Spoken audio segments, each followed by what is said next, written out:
बिहार के मगध रीजन में गया, औरंगाबाद, नवादा, जहानाबाद और अरवल समेत 5 जिले आते हैं। फिलहाल हम चर्चा करेंगे गया और जहानाबाद की। यहाँ की ज्यादातर वोटर शिक्षा, रोजगार, सिंचाई परियोजनाएं, स्वास्थ्य के बुनियादी ढांचे और मेडिकल कॉलेज की मांग कर रहे हैं। गया के वोटर इलाके की बदहाली से दुखी हैं। उनका कहना है कि यहाँ रोजगार के मौके बहुत कम है और उच्च शिक्षा संस्थानों की बेहद कमी है।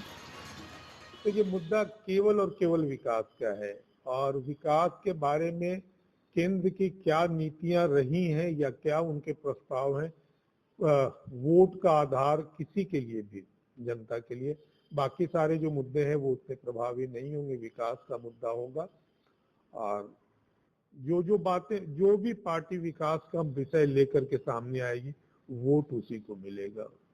यहाँ पर रोजगार के लिए अगर देखा जाए तो लोगों को बिजनेस पॉइंट ऑफ व्यू से ही यहाँ पर लोग तरक्की कर पा रहे हैं। बाकी गवर्नमेंट सेक्टर में यहाँ पर लोगों के लिए कोई ऐसा कुछ स्कोप नहीं है जो वो यहाँ पर कुछ अर्न कर पाए।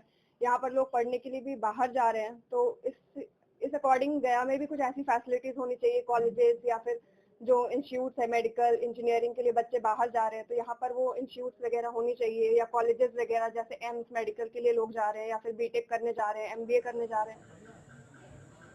गया को मोक्ष की नगरी कहा जाता है और बोध गया को अहम बौद्ध तीर्थ स्थलों में शुमार किया जाता है। जिले में बड़े कारखाने ना के बराबर है, जिससे लोग रोजी रोटी के लिए दूसरी जगहों पर जाने को मजबूर हैं। कॉरपोरेट सेक्टर की अगर हम लोग बात करें तो हमारे इस पूरे संसदीय क्षेत्र में कोई भी बड़ा उद्योग धंधा ऐसा नहीं है जहां हमारे कंस्टिट्यूएंसी के लोगों को रोजगार मिल सके। नतीजतन पढ़े लिखे युवा भी इस कंस्टिट्यूएंसी से माइग्रेट करते हैं, दूसरे राज्यों या दूसरे देश का सहारा लेते हैं और अपने कला कौशल से वो दूसरे राज्य और दूसरे देश को आगे बढ़ा रहे हैं, लेकिन हमारी कंस्टिट्यूएंसी को इसका लाभ नहीं मिल पा रहा है। जहानाबाद लोकसभा क्षेत्र में लंबित सिंचाई परियोजनाएं बड़ा मुद्दा है। खेती बाड़ी यहाँ के लोगों की कमाई का बड़ा जरिया है, लेकिन अधूरी परियोजनाओं से लोगों को दिक्कतें झेलनी पड़ रही हैं।